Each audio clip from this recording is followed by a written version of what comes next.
자, 압도적 뉴스 콘텐츠 3프로 뉴스룸입니다. 안녕하세요, 이주호 기자입니다. 안녕하십니까, 류종 기자입니다. 네, 반갑습니다. 자, 금요일 저녁입니다. 금요일 좋으신가요? 금요일 저녁이 나쁠 필요가 있나요?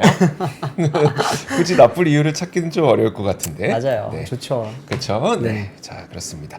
자, 근데 그게 금요일이다 보니까, 그리고 또 휴일과 휴일 사이에 있는 목금이다 보니까 네.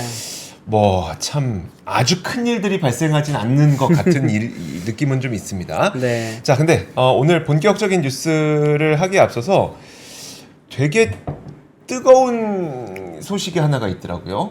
어떤 소식일까요? 네. 미국 메이저리그에서 네. 오타니 쇼헤이 선수가 51번째입니까? 홈런? 오늘 50일? 50일. 네. 그래서 그거 한번 준비했는데 여러분 화면 함께 보시죠. 자, 지금 바로 이게 오타니 쇼헤이 선수가 51번째 홈런을 치는 바로 그 장면. 이게 이것보다도 지금 이게 바로 직전에 뭐가 있었냐면 주자가 2, 3루에 있었던 거예요. 네. 주자 2, 3루 투아웃. 그러면 상대편 감독이라면 저기 류종훈 기자는 어떤 선택을 하겠어요? 근데 상대편에서 오타니 쇼헤이가 나왔어. 걸러야지. 야, 무조건 걸러야지. 볼넷으로 1루로 보내. 오타니 보내고 다음 타자로 승부를 봐야죠. 그렇게 해야 될 것 같은데 와, 정면 승부했습니다. 스트라이크 존에 들어갔어요. 스트라이크 존에. 역시 메이저리그는 스트라이크 존에 들어가더니 그게 이제 홈런 맞고 51번째. 못 먹어도 고. 못 먹어도 고. 했다가 못 먹었죠. 이런 게 사실 뭐 이렇게 모르겠어요. 진 입장에서는 팬들이 좀 속상할 수도 있겠지만 이런 것들이 사실 메이저리그를 보기 좀 재밌게 만드는 요인이 되는 것 같기도 하고. 그렇죠. 야, 승부보다 재미다. 뭐 그런 느낌도 좀 있습니다. 어쨌든 그래서 이게 되게 큰 뉴스가 돼갖고 막 여기저기서 많이들 좀 보시더라고요. 그래서 우리도 한번 준비를 해봤습니다. 사실 저게 되게 큰 거예요. 50-50이라는 게 뭐냐면 홈런도 50개를 치고 도루도 50개를 해야 되거든요.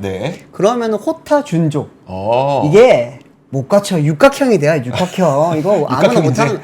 우리 기억 속에 있는 이제 뭐 이런 호타 준족하면 옛날에 이제 뭐 이종범 선수 그리고 이제 박재홍 선수 그리고 최근에 이제 우리나라에서도 기아의 김도영 선수가 30-30 클럽을 이제 또 가입을 했죠. 그렇구나. 네, 그게 되게 어려운 거예요. 보통 홈런 타자들은 대부분 도루를 잘 못하죠. 도루 잘하는 타자들은 홈런을 잘 못 치죠. 그렇기 때문에 되게 어려운 건데. 근데 그거를 일단 홈런을 50개를 쳤어. 말이 안 돼요. 그래서 이거 홈런볼 누가 가져갔냐? 어떤 남성이 들고 갔다. 갔어요? 갔다. 야, 그거 비싸겠네요. 그 메이저리그에서 일부러 오타니 선수가 이 공을 던질 때는 특별한 표시가 된 공으로 쓴다고 합니다. 누군가 내가 그건데요? 라면서 뻥칠까봐 특별한 표시가 된 공을 쓴다고 하니까 나중에 누가 찾아오는지 한번 봐야 되겠죠. 몇십억에 또 경매에서 거래가 될 수도 있으니까요. 자, 어쨌든 뭐 이제 금요일 저녁이기도 하니까 좀 가볍게 한번 가시죠. 자, 그럼 첫 번째 뉴스부터 한번 볼까요? 네, 첫 번째 뉴스는 한지원 기자가 준비했어요. 제가 준비했습니다. 아니, 방금 댓글에 30 했다고. 그쵸, 실제. 그것도 쉽지 않죠. 저는 참고로 기아 팬입니다. 그렇죠, 맞아요. 한지원 기자가 기아 맞아요. 깊은 팬이죠. 깊은 팬. 자, 그럼 첫 번째 뉴스는 뭘까요? 지금 추석 지나고 집값이 다시 하락한다는 조짐이 좀 보이고 있어가지고 준비를 했는데요. 이제 여름철에 급등했던 서울 아파트 값이 추석 지나고 이제 조금 진정되는 분위기입니다. 이제 대출 규제에 대한 효과가 나타나고 있다는 그런 분석인데 우선 표를 좀 준비를 했습니다. 20일 한국부동산원이 발표한 9월 셋째 주 주간 아파트 가격 동향 조사 결과표인데요. 전국 아파트 가격 매매가는 0.05% 상승했고 전세가는 0.06% 상승했습니다. 상승은 했지만 이제 상승폭은 둔화됐는데 매매가와 전세가 모두 전주 대비해 0.02%포인트 상승폭을 반납을 했고요. 세부적으로 보면은 이번 주 서울 아파트 값이 0.16% 올랐습니다. 이게 26조 연속 상승세를 나타내고 있는데 이게 전주보다 0.2% 상승폭이 둔화된 수치고요. 그리고 이제 서초구, 송파구, 뭐 강남구, 광진구 이렇게 영산구 모두 전주 대비 상승폭을 크게 줄었고 또 특히 성동구는 0.15% 상승을 하면서 전주보다 0.28%포인트 상승세를 좀 줄인 걸로 나타났습니다. 근데 이제 부동산원 관계자가 대부분 지역에서 매물은 좀 증가를 했지만 거래량은 감소세를 나타내고 있다면서 이제 단기 급등 단지 중심으로 좀 좀 매수 강망 심리가 점차 확산되는 모습이 보이고 있다. 네. 이러면서 이제 지난주 대비 상승폭이 축소됐다고 말을 했습니다. 그래서 이 표를 보면은 서울을 포함한 수도권 전체에서는 평균 0.11% 상승을 했는데요. 왼쪽 이게 파란색 바를 보시면은 네. 전주보다 인천, 경기 모두 매매가 상승폭이 좀 축소된 거 좀 너무 작아서 잘 안 보이긴 하는데 이게 그 하늘색이 전주고 네네 파란색이 전전주죠. 전주고 네네 그렇습니다. 그다음에 진한 파란색이 전주고 네네. 네. 네, 그래서 이제 좀 상승폭이 축소됐고요. 이제 경기 지역에서는 뭐 재건축을 추진 중인 성남 분당구를 비롯해서 뭐 광명시나 과천시 등이 이제 강세를 보이면서 네. 서울 주요 지역보다도 좀 강한 상승세를 보였습니다. 근데 반면 이제 지방은 0.02% 하락하면서 하락폭이 커졌는데 특히 이제 대구의 아파트 매매 가격이 0.08% 하락을 하면서 가장 큰 폭으로 떨어졌고요. 오른쪽 사진을 보면은 이게 전세가 가격인데요. 네. 전국적으로 이제 지난주 0.08% 대비 상승폭이 축소됐고 또 이 전세도 대구가 이제 전국에서 가장 큰 하락폭을 보였습니다. 네. 그 다음에는 이제 대전, 제주, 전북 등이 이제 뒤를 이었는데요. 네. 근데 이렇게 부동산원에서는 아파트 매매 가격이 아직 하락하고 있진 않고 상승했다고 발표를 했는데 네. 그 민간협회에서는 아파트 가격이 이미 하락하고 있다고 통계를 내놓고 있습니다. 다음 표를 보시면은 좀 조사 방식의 차이가 있긴 하지만 그 민간 조사가 이제 시장 상황을 좀 더 빨리 반영을 하고 있기 때문에 네. 이런 차이가 나타났다고 하고요. 이게 이제 전국 서울의 구별로 이게 좀 나타나 있긴 한데 네. 이게 한국공인중개사협회 부동산 정책연구원에 따른 표입니다. 네. 그 지난주 전국 이제 아파트 매매 가격이 전월 대비 1.9% 하락을 했고요. 서울이 4.5% 내렸고 수도권은 이제 4.4% 좀 떨어졌습니다. 네. 지방은 이제 0.7% 내려서 이제 서울과 수도권 하락폭이 전국과 지방보다 이제 컸습니다. 네. 근데 사실 이제 협회에서는 88 부동산 대책이나 뭐 DSR 규제 같은 정부 정책 효과가 좀 작용을 했다 이렇게 네. 보고 있고요. 박합수 건국대 이제 부동산 대학원 견임 교수가 부동산 시장의 주요 상승 변수는 공급 부족, 그다음에 금리 인하, 뭐 유동성 증가, 매수 심리 이렇게 꼽을 수 있는데 네. 좀 향후 수년간 아파트 공급이 부족한 상황에서 금리 인하라는 변곡점이 이제 시장에 큰 변화를 줄 수밖에 없다 이렇게 말을 하긴 했습니다. 그런데 이런 분위기가 좀 자연스럽게 유동성 증가로 이어지잖아요. 네. 그러면서 이제 매수 심리를 좀 부추길 거로 보는데 서울이 오르면 당연히 이제 경기도 근처도 네. 좀 같이 오르겠죠. 그러면서 이제 그 유동성 여력이 큰 현금 부자들이 좀 서울 상급지에 대한 관심이 더 높아져서 해당 지역이 아파트 값을 끌어올릴 거다 이렇게 네. 얘기를 하기도 했고요. 실제로 이제 88 대책 이후에도 서울 강남 3구 아파트들이 매매값이 계속 뛰면서 뭐 신고가를 기록하기도 했잖아요. 네. 근데 반면 이와 좀 다른 의견도 있긴 합니다. 그 미국 금리가 일찍부터 좀 인하 예고가 됐고 그리고 이미 시장에서는 선반영이 되다 보니까 당장은 이제 시장에 미칠 영향이 좀 크지 않다 이런 전망도 나오기도 했고요. 네. 또 국내 기준금리가 추가로 하락할 수 있는 이제 내년 상반기에는 부동산 시장이 다시 상승세로 돌아설 수 있을 거라는 이런 무게도 좀 실리긴 합니다. 그래서 약간 좀 여러 의견이 좀 나와 있어서 제가 한번 정리를 해봤습니다. 네. 이 표 다시 한번 좀 띄워줘 보시겠어요? 지금 아까 공인중개사협회에서는 집값이 조금 뭐 4%인가 빠졌다라고 말을 한 것 같은데 네. 빨간색이 많네요. 그래도 여전히. 그렇죠. 네, 강남 3구 쪽에서 특히나 이제 저기가 어딘가요? 서초구, 네, 서초구 용산 많이 올랐고요. 용산구, 광진구 네. 15% 올랐다고 하고요. 네, 많이 올랐네요. 15%. 많이 올랐죠. 또 근데 이제 하락한 데가 막 마이너스 33% 막 이렇게 되니까 네, 또 이제 차이가 조금 확실히 많이 나는 모습을 보이고 있고 이게 사실은 이런 걸 볼 때 강남 3구랑 노도광은 제외하고 네. 다른 지역을 솔직히 좀 많이 봐야 됩니다.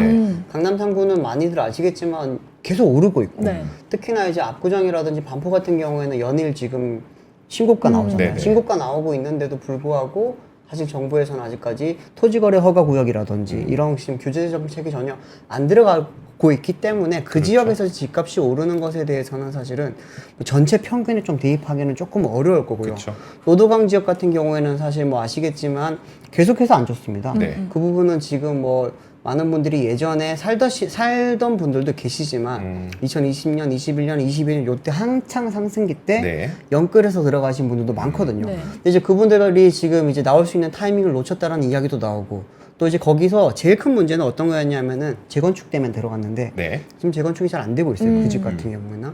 그 지역 같은 경우는 재건축 이제 이슈가 지금 거의 사라지다시피 하다 보니까 네. 지금 어떻게든지 나오려고 많이 준비를 하고 있습니다. 그렇기 때문에 그 지역들을 좀 제외하고 보면 좋을 텐데 나머지 지역들을 봤을 때 많이 빠지고 있다라는 사실 감은 많이 들진 않는데 좀 표 다시 좀 띄워주세요. 네. 보면은 이제 민트색 같은 거 있잖아요. 네. 네.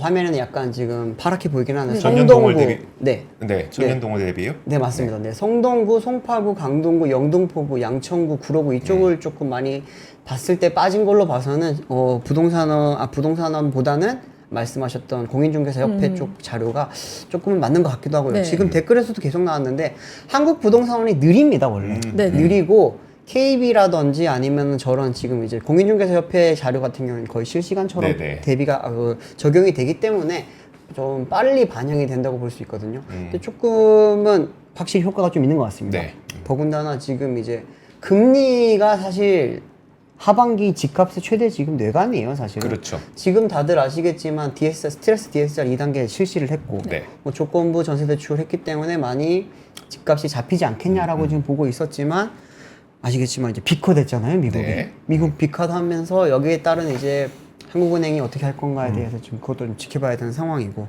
또 뭐 이따 또 이주호 기자가 말씀해주겠지만 BOJ가 오늘 또 동결을 했기 때문에 이런저런 여파를 조금은 감안을 해서 이제 국내 뭐 금리가 어떻게 움직일지 조금은 지켜봐야 되지 않을까 싶네요. 네. 사실 근데 투자를 할 때는 우리가 여러 가지 요인들이 있겠습니다만 금리는 떨어질 것이라는 거는 어쨌든 시기의 문제지 기정사실인 거고. 그렇죠. 그리고 이런 가운데 집값이 뭐 반년 만에 엄청나게 가파르게 오르는 걸 다들 경험을 했고 옆집은 다 샀고 남은 안 샀고 이러면은 이제 되게 다급해지게 되겠다 보니까 사실 강력한 규제가 아니고서는 집값을 안정시키기는 조금 쉽지 않은 그런 분위기처럼 느껴지기도 합니다.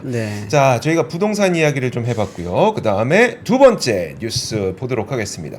두 번째 뉴스는 딱 오늘 나온 건 아닌데요. 어제 나온 거긴 한데 어제 오늘 사이에 좀 나온 이야기인데 요즘에 자동차를 수출하려고 해도 수출을 할 때 실어나를 배가 없다. 그러다 보니까 자동차 운반선의 용선료가 굉장히 급격하게 계속 뛰어오르고 있다라는 소식이 좀 들려오고 있습니다.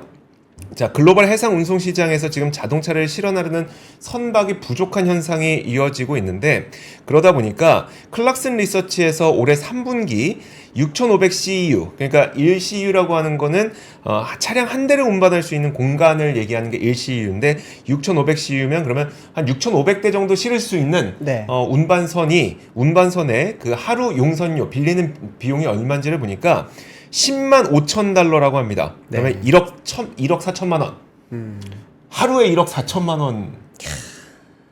하루에 1억 4천을 태워? 자, 근데 어쨌든 이게 얼마나 비싸진 거냐면 2020년까지만 하더라도 이때는 이제 코로나19죠. 그래서 배가 다니지 못했던 때긴 한데 이 당시에 연평균 용선료는 2만 달러였다고 합니다. 근데 이게 10만 달러까지 높아졌으니 거의 5배가량 용선료가 높아진 거죠. 그러면은 이제 용선료가 높아지고 있는 이유는 뭐냐? 이유를 알아야 우리가 전망을 할 수 있지 않겠습니까? 그 이유를 보니까 일단 전반적으로 연초부터 사실 문제가 부각이 됐었는데 이게 좀 역사를 거슬러 올라가서 코로나 팬데믹 때까지 좀 거슬러 올라가게 되면 그때 자동차 완성차 업체들의 공급망 부족 사태가 있었잖아요. 그렇죠. 부품 부족 사태가 있다 보니까 그때는 아예 이거 좀 위험한데라고 해서 배를 자체를 주문하지 않았습니다. 그리고 야, 배를 주문해야 돼? 근데 이렇게 팬데믹인데 진짜 배를 주문해도 되겠어? 라고 하면서 모든 업체들이 배 주문에 굉장히 소극적이었습니다. 그러다가 이제 2021년이 되면서 조금 풀리기 시작했는데 이거 진짜 풀린 게 맞아? 라고 하면서 여전히 배 주문을 안 했었고요.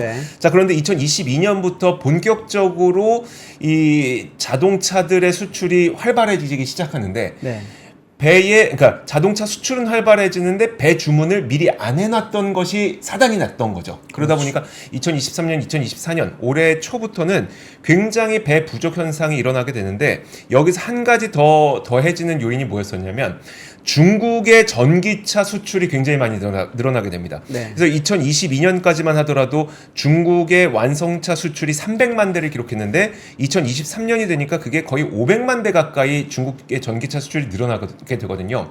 그럼 중국이 전기차를 수출하기 위해서 우리 배 필요해요, 우리 배 필요해요 하면서 이제 배를 계속 끌어다 쓰니까 다른 국가들이 쓸만한 배가 없어지게 되는 그런 여러 가지 효과들이 있었습니다. 그래서 배가 부족하니까 이제 올해 연초부터 부랴부랴 이제 그 배에 대한 주문이 일어나기 시작하는데 아직까지는 배 주문이 있긴 있는데 배는 주문하고 나서 인도되는 데까지 걸리는 시간이 2년에서 3년 정도가 걸리기 때문에 이 수급의 공백이 풀리게 되는 시기는 대략 내년에서 내후년 정도가 돼야지 이 공백이 좀 풀리게 될 거다라는 전망이 나오고 있습니다.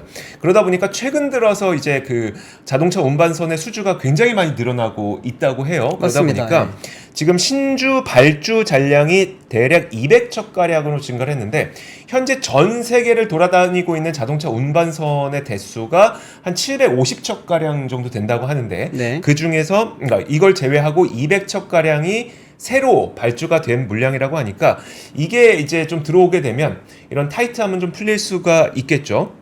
근데 200척이 얼마나 많은 거냐면 업황이 나빴던 2020년에는 발주 잔량이 20척도 안 됐다고 합니다. 그러니까 굉장히 작았었는데 네. 최근 들어서 이제 배 없다는 걸 모두 다 너도 나도 느끼고 있다 보니까 네. 부랴부랴 너도 나도 배 주문을 하면서 200척으로 지금 신주 발주 잔량이 늘어난 상태고요.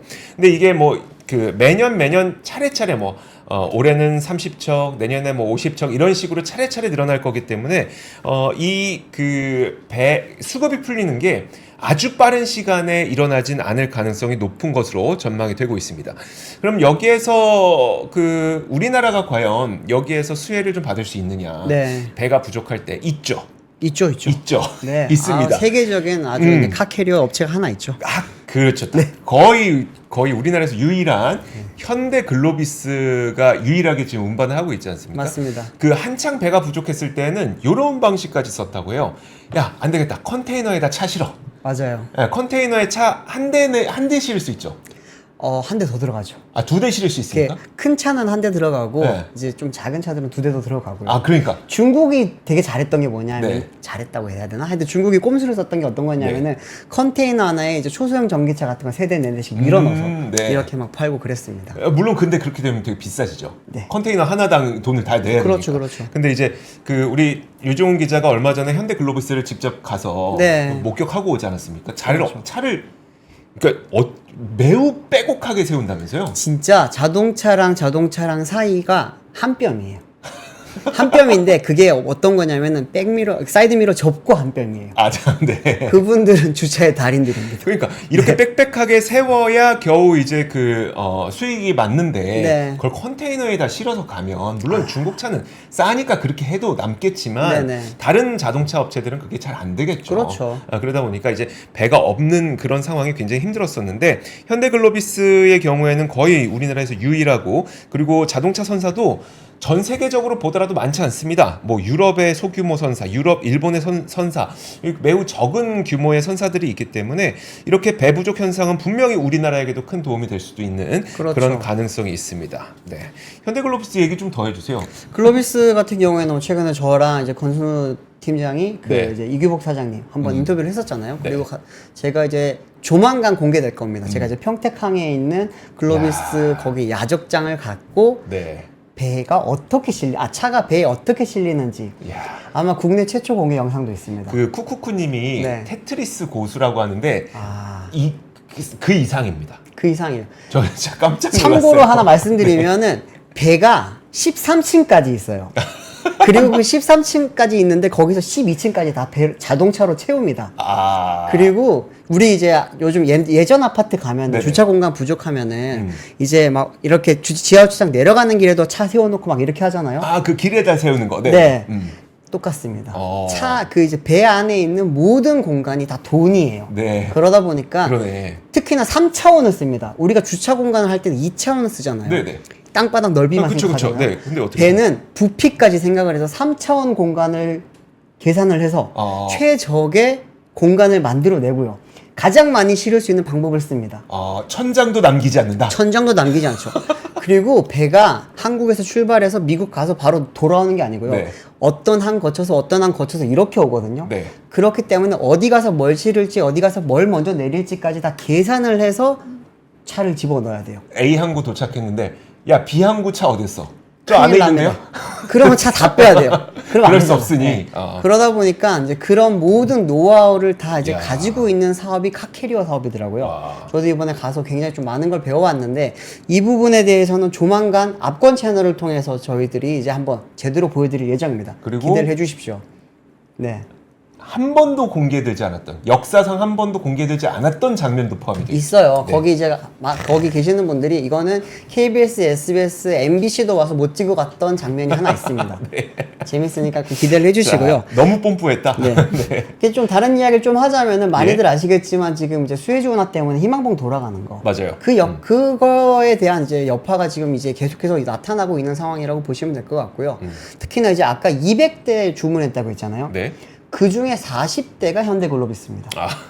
현대글로비스가 사실 우리가 지금 되게 익숙해요. 맞아요. 네. 사실 우리나라 사람들은 삼성전자, 현대차, LG전자 다 익숙하니까 그냥 편하게 생각하는데 굉장한 기업입니다. 세계 1등 반도체 회사이기도 하고 세계 3등 자동차 업체이기도 한데 글로비스 같은 경우에도 세계 탑티어의 카캐리어 회사거든요. 200대의 추가 주문이 들어간 것 중에 40대가량이 지금 현대글로비스가 한 거고 이렇게 되면은 점유율은 좀 더 높아질 겁니다. 그렇겠죠. 그리고 이제 지금은 용선을 해서 쓰는 게 많은데 용선을 안 하고 이제 자차가 아니죠. 이제 배가 자선이 많아지게 되면은 이제 그만큼 또 수익성이 많이 높아질 수 있기 때문에 현대글로비스는 지금보다도 계속해서 사업성이 점점 좋아지지 않을까라고 하는 그런 생각이 들었습니다. 그렇죠. 그러니까 주식과 같이 인생님께서 말씀하신 것처럼 슈퍼카는 컨테이너로 들어오죠. 비싸도 사니까. 비행기로도 날라와요. 그러니까 안전하게 하는 게 더 중요하니까 비싼 차는 안전하게 하는 게 더 중요하니까 컨테이너 비행기로 하는 거고 대량으로 우리가 수출할 때는 진짜 그 카캐리어에다가 한 뼘 단위로 쫙 머리 공간도 남기지 않고 그거 저희가 나중에 압권 채널 통해서 공개하도록 할 테니까요. 많은 기대 부탁드리도록 하겠습니다. 저희가 그 공개될 즈음에 다시 한번 말씀드리도록 할게요. 알겠습니다. 자, 그리고 다음 뉴스 한번 볼까요? 다음 뉴스는 이제 고려아연 관련된 거 하나 말씀드리겠습니다. 뭐 지금 연일 계속해서 이야기가 나오고 있는데 오늘 고려아연 같은 경우에도 또 주식이 올랐어요. 또 주가가 올라서 지금 이제 74,000원 정도였나요? 네. 70만 한번 고려아연이요? 네. 오늘 하고 계시면 제가 한번 가격 찾아보겠습니다. 오늘 이제 장이 시작하자마자 영풍정밀과 영풍은 이제 따상으로 시작을 했는데 이제 영풍정밀은 이제 마지막까지 상한가로 마감을 했고요. 하지만 이제 영풍은 중간에 많이 빠졌습니다. 여기 같은 경우는 영풍정밀 자체가 MBK가 이제 공개 매수하기로 했던 가격이 2만 원이었기 때문에 오늘까지는 상한가가 계속 연결이 됐고요. 제가 보니까 3연상을 했더라고요. 제가 그랬잖아요. 3연상이라고. 9,000원에서 시작했으니까 3연상 가야 이제 2만 원 되는 거. 말이 된다고. 맞았어요. 3연상 가서 이제 우리는 들어가고 싶어도 못 들어갔을 그런 이제 가격이 됐는데 어쨌든 그렇게 됐고 이제 고려아연 같은 경우에도 오늘 한 73만 원 넘었죠? 네, 73만 5천 원에 마무리됐습니다. 네, 그렇게 지금 마감이 됐습니다. 고려아연 같은 경우는 MBK 쪽에서 사실 공개 매수 가격을 66만 원으로 이야기를 했었는데 첫날에 이미 66만 6천 원을 기록을 했고 그 다음 날 이제 70만 7천 원, 오늘 이제 73만 5천 원까지 가면서 지금 이제 뭐 공개 매수 가격 자체가 의미가 없어진 상황이라고 지금 볼 수 있습니다. 여기에 대해서 MBK 쪽에서는 계속해서 지금 공개 매수 가격 인상을 하지 않겠다라고 이야기를 하지만 다들 알고 있죠. 올려야 되지 않을까. 이렇게 되지 않으면은 사실은 공개 매수가 실패할 수밖에 없으니까 그런 건데 오늘 말씀드릴 건 뭐냐면은 이렇게 지금 쩐의 전쟁으로 갔던 이제 경영권 분쟁이 지금은 이제 정치권의 개입까지 나타나고 있고 이제는 이제 법정 공방까지 가는 모습으로 지금 이어지고 있습니다. 오늘 같은 경우는 이제 국민의힘의 서범수 의원이 이제 고려아연과 영풍 간 경영권 분쟁에 대해서 이제 MBK가 개입을 했잖아요. 이 부분에 대해서 핵심 기술 유출과 국가 기간 산업 공급망 붕괴에 대한 우려가 있다라고 이야기를 했습니다. 왜 이런 이야기를 했냐면은 서범수 의원 같은 경우에는 이제 고려아연 재련소 소재지인 울산 울주군을 지역구로 둔 의원입니다. 그러다 보니까 이제 본인 지역구를 챙겨야 되다 보니까 이런 이야기를 한 건데 주로 한 이야기가 뭐냐면은 고려아연은 비철금속 분야 세계 1위 기업으로 반도체 등 주요 산업에 기초 원자재를 공급을 하고 있고 사모펀드가 고려아연 공개 매수로 경영권을 장악할 경우 핵심 기술 유출 및 국가 기관 산업 붕괴가 우려된다라고 이야기를 했습니다. 네. 이 이야기는 이제 며칠 전에 김두겸 울산시장이 했던 이야기랑 같은 맥락이에요. 네. 이거는 이제 김두겸 울산시장 같은 경우에도 같은 국민의힘 소속의 이제 뭐 국민의힘 소속의 이제 시장이기 때문에 아마 비슷한 이야기를 계속 하고 있는 것 같은데 아무래도 지금 뭐 다들 걱정하는 바는 같은 것 같습니다. 이게 사모펀드가 들어왔을 때 거버넌스적으로 발전이 될 수 있는 부분도 있겠지만 네. 사모펀드는 역시나 이제 비용을 최소화시켜서 기업 가치를 올려서 가장 비싸게 파는 게 네. 목적인 곳이다 보니까 지금 이 부분이 어떻게 팔릴지에 대한 우려가 있는 거죠. 아시겠지만 지금 이미 그 고려아연의 PER은 어제까지 27배였습니다. 네. 오늘 또 주가가 또 올랐다 보니까 이거는 이제 27배를 훨씬 넘어섰을 걸로 지금 파악이 되고 있고 그러면은 이제 27배가 넘는 이 비싼 주식을 누가 사줄 거냐. 네. 그렇다면은 해외 자본이 들어올 가능성도 크지 않겠냐라고 하는 게 지금 많은 분들이 우려하고 있는 바고요. 이 부분에 대해서 이제 정치권에서는 지금 뭐 정말 직접적으로 우려하는 바를 표명합니다라고 하면서 지금 MBK 쪽을 많이 압박하고 있는 모습입니다. 오늘 이제 최윤범 회장 같은 경우에도 지금 이제 MBK 파트너스를 법적 대응을 했습니다. 네. 어떻게 된 거냐면은 이제 투자은행 쪽에서 나온 이야기인데요. 영풍 정밀이 전날 이제 19일 장영진 영풍 고문 그리고 MBK 파트너스 김강일 MBK 파트너스 부회장 그리고 영풍의 사회이사를 맡고 있는 박병욱 회계법인 청 대표 그리고 네. 이제 박정원 서론복지재단 이사 최창원 전 국무총리실 제1차장을 상대로 고발장을 서울중앙지검에 제출을 했다고 합니다. 혐의는 어떤 거냐면은 특정 경제범죄 가중처벌 등에 관한 법률 위반인데 쉽게 말하면 배임입니다. 배임 혐의로 이번에 고발을 한 거고요. 네. 한 이유는 이제 아무래도 이번에 이제 이렇게 들어오게 됐을 때 네. 고려아연 측에 이제 그 문제가 생기는 것에 대해서 영풍 그리고 이제 이 MBK 파트너스 쪽에 그 책임을 물리겠다라고 하는 그런 이야기입니다. 그런데 지금 이제 고발인이 고려아연이 아니라 영풍 정밀입니다.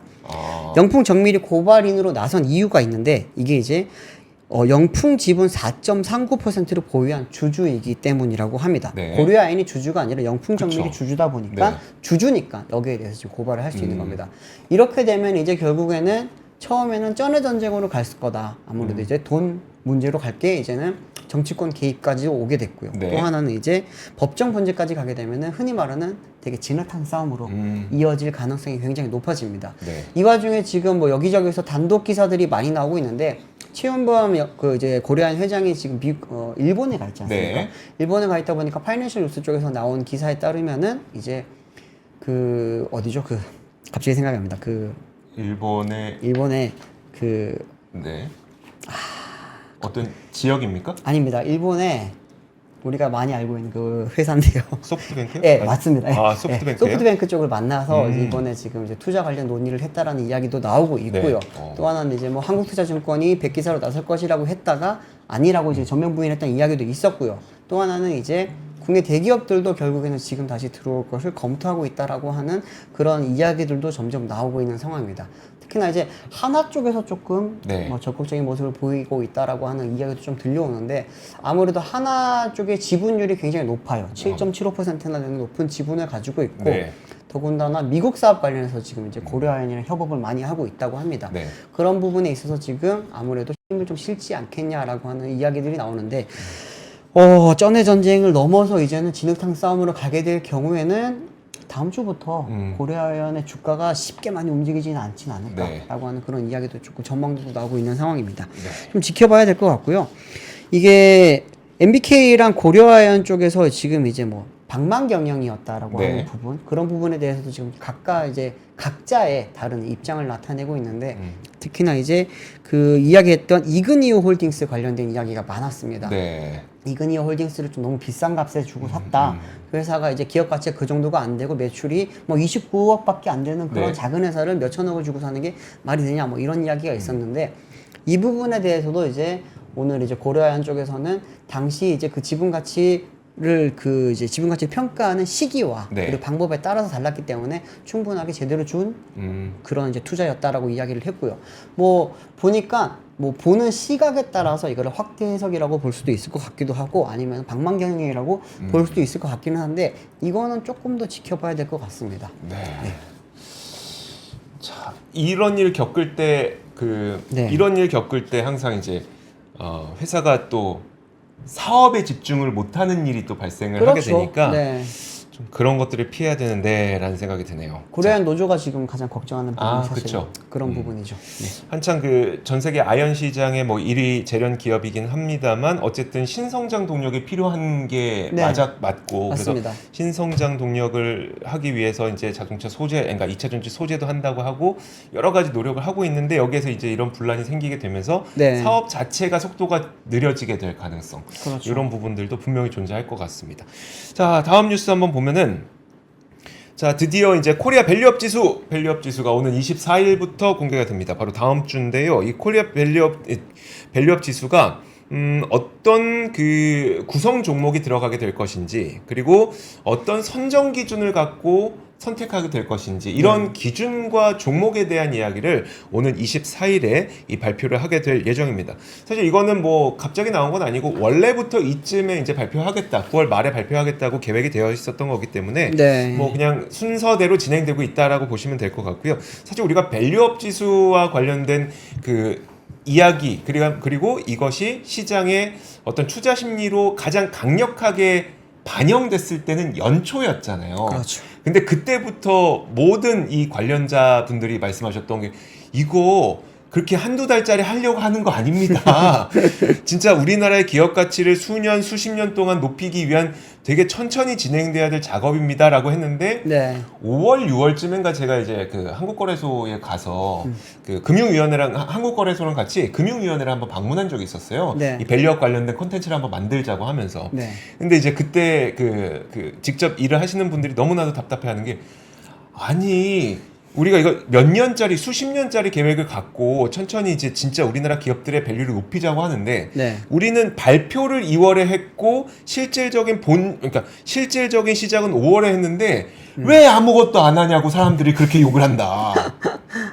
말이 안 되죠. 이제 발표했는데? 그렇죠. 그러니까 이거를 그 막 단기적인 모멘텀으로 생각하게 되면 그런 그 불만이 나올 수밖에 없는 거고 장기적으로 우리나라 기업들의 밸류업을 높이는 차원에서 생각을 하면 그렇게 급하지 않을 수 있는 건데 우리가 너무 급했던 게 아닌가라는 생각이 듭니다. 어쨌든 이 얘기를 드리는 이유는 이제 그 순차적으로 진행되는 과정 가운데 하나가 이제 2월에 발표됐었던 처음 계획부터 해서 처음으로 이제 상장지수 펀드가 나오게 되는 순서가 거의 몇 개월입니까? 8개월? 7개월 만에 나오게 된 거다라고 보면 될 것 같고요. 자, 그리고 이제 그 이 지수를 통해서 펀드가 아마 생기게 될 텐데 펀드가 생기게 되면 어떤 기업들이 들어가게 될지에 대해서는 사실 우리나라 분들뿐만 아니라 전 세계에서도 많은 분들이 좀 관심을 갖고 있습니다. 그래서 외신들에서도 이 내용을 다루고 있는데 블룸버그에서 지난 새벽에 그러면 한국에서 밸류업 지수가 나오게 되면 거기 어떤 종목이 들어가게 될지를 블룸버그에서도 다뤘었거든요. 당연하게도 이제 자동차 OEM 업체들 그리고 은행 이런 금융기업들 이런 곳들이 당연히 들어가게 될 것으로 전망을 하고 있고요. 그리고 특히 이제 메리츠 금융지주의 경우에는 그 밸류업 공시 자체를 되게 빨리 했었잖아요. 키움 그다음에 그 와이즈 리포트 있는 데가 어디죠? YZFN 이쪽이 가장 빨리 그 밸류업 공시를 했고 메리츠 금융지주도 그 기업 가치 재고를 공시한 만큼 이런 기업들이 좀 들어갈 수 있을 것으로 전망을 하고 있습니다. 맥쿼리에서도 현대자동차, 기아자동차 이런 그 자동차 OEM 업체들을 우선순위에 꼽고 있는데 전 조금 의외였던 게 뭐였었냐면 이건 블룸버그 보도상에 나온 내용입니다. 삼성전자가 일부 전문가들 사이에서 편입이 안 될 가능성도 있다는 의견이 제기됐다라고 블룸버그에서 전했다고 합니다. 왜냐하면 현대나 LG 그리고 저희가 지금까지 말씀드렸던 금융기업들, 메리츠 이런 곳들이 적극적으로 주주환원 정책을 발표한 것에 대비해 삼성전자는 아주 적극적인 주주환원 계획을 발표하지 않았기 때문이다라는 것을 근거로 얘기를 하고 있습니다. 그리고 맥쿼리는 이것도 블룸버그에서 이제 인용한 건데요. 맥쿼리에서는 삼성전자는 현금이 있는 곳과 현금이 필요한 곳 사이에 큰 불일치가 있다. 그래서 주주환원 정책을 확대할 여지가 좀 제한적이라서 네. 다소 좀 부정적인 모습을 보이기도 했다는 그런 의견도 있습니다. 이거는 근데 여러분들 월가의 의견일 뿐이고요. 실제로 이제 밸류업 지수에 포함될지 안 될지 여부는 이제 거래소에서 발표되는 구성 종목과 기준에 따라서 달라지게 될 테니까 이런 가능성도 제기됐다. 이 정도만 보이면 될 것 같습니다. 어쨌든 이제 밸류업 지수가 발표가 되면은 그것을 통해서 ETF를 만들게 되고 ETF에 포함된 구성 종목에는 또 자금 흐름이 들어가게 되는 거니까 네. 일단 수급적으로는 상당히 긍정적인 이슈라고 볼 수가 있겠죠. 그렇겠네요. 오, 드디어 밸류업 지수가 나오게 되는군요. 네. 많이들 지금 다들 알고 계셨나 봐요. 뭐 알고 현대차, 알고는 있죠. LG 당연히 들어가는 거 맞아요. 아니냐 뭐 이런 말씀들을 하시는데 LG도 밸류업을 많이 하나 보네요. 그 부분은 저희가 좀 더 보도록 하겠습니다. 네, 저도 좀 생각하지 못했던 부분이어서 알겠습니다. 다음 소식은 조금은 안 좋은 이야기인데요. 네. 지금 우리가 어렵다 뭐 이런 이야기 많이 하는데 나라도 어려운가 봅니다. 사실 지금 뭐 우리가 수출 계속 좋다고 하다 보니까 이 부분에 대해서는 실물 경기는 안 좋아도 매크로는 좋지 않냐라고 많이들 봤었는데 오늘 이제 BIS 국제결제은행에서 나온 이제 그 자료가 있었습니다. 여기에 따르면은 올해 1분기 말 우리나라 정부가 보유한 부채의 명목 국내 총생산 대비 비율이 역대 최고 수준을 기록을 했다라고 합니다. 이거 좀 표를 띄워주시면 같이 한번 보면서 말씀을 드릴게요. GDP 대비 정부 부채 비율 추이를 한번 보시게 되면은 2022년도부터 이제 40% 넘어서면서 이때부터는 계속 올라가고 있었는데 지금 역대 최대치로 45.4%를 기록을 했다고 합니다. 2020년 1분기 말에 40.3%로 처음으로 이제 40%를 넘었고요. 지난해 이제 43에서 44%대로 횡보를 하다가 올해 들어서 결국에는 45% 선을 넘었다고 하는데 이게 어떤 거냐면은 1990년 4분기 말 이후 가장 높은 수준이라고 합니다.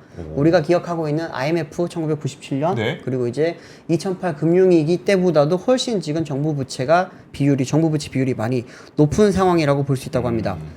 이게 지금 금액이 그러면 어느 정도 되느냐라고 보니까 1분기 말 우리나라 정부 부채 규모가 원화 기준으로는 1109조 2597억 원이었고요. 미 달러화 기준으로는 8234억 300만 달러로 추산을 했습니다. 이제 달러든 원화 기준으로든 모두 다 역대 최고치를 기록을 했다고 합니다. 네. 이렇게 되다 보니까 이제 좀 많은 분들이 이제 좀 우려를 하실 수가 있을 것 같습니다. 이제 우리가 만들어낸 지금 뭐 수출 실적이라든지 경기 자체는 결국에는 빚으로 만든 거 아니냐라고 하는 그런 거 좀 우려도 좀 나올 수 있는데 GDP 대비 가계와 기업 부채 비율은 조금은 하락을 했다고 합니다. 이제 BIS 기준 가계 부문 매크로 레버리지 같은 경우에는 지난해 4분기 말 93.6%에서 올해 1분기 말 92%로 내려왔고요. 기업 부문 매크로 레버리지도 113%에서 112.2%로 낮아졌습니다. 이에 따라서 이제 GDP 대비 민간 신용 비율 역시 206.5%에서 204.2%로 다소 떨어졌다고 합니다. GDP 대비 가계 부채 비율의 경우에도 기준연도 변경으로 인해서 GDP가 상향 조정됨에 따라서 국제 순위가 4위에서 오히려 한 단계 하향 조정됐다고 합니다. 이게 지금 보면은 결국에는 이제 기업도 그렇고 가계도 그렇고 대출 비율은 조금은 낮아지긴 했는데 어쨌든 나라의 지금 부채 비율이 굉장히 높은 역대 최고 수준이라고 하니까 이 부분에 대해서는 조금 우려를 해야 되지 않을까라고 하는 이야기가 나오고 있고요. 근데 이게 이런 거랑은 좀 다르게 별도로 지금 많이 어려운가 봐요, 확실히. 이게 어떤 거냐면은 폐업을 하고 싶어도 폐업을 못하는 기업들이 하나둘씩 많이 늘어나고 있다라고 합니다. 폐업을 하고 싶어도 하지 못하는 기업들요? 폐업을 할 때 법인을 청산하려면은 돈을 내야 되거든요.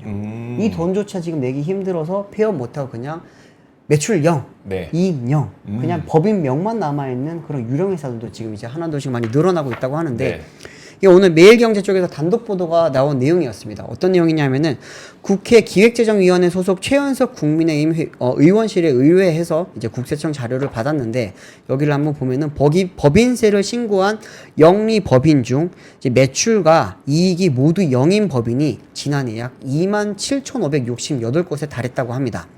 작년 국내 영리법인 수가 114만 8,701개였던 것을 감안을 하게 되면은 전체의 2.4%가 네. 유령 법인 혹은 깡통 법인이었던 걸로 지금 나타난 셈입니다.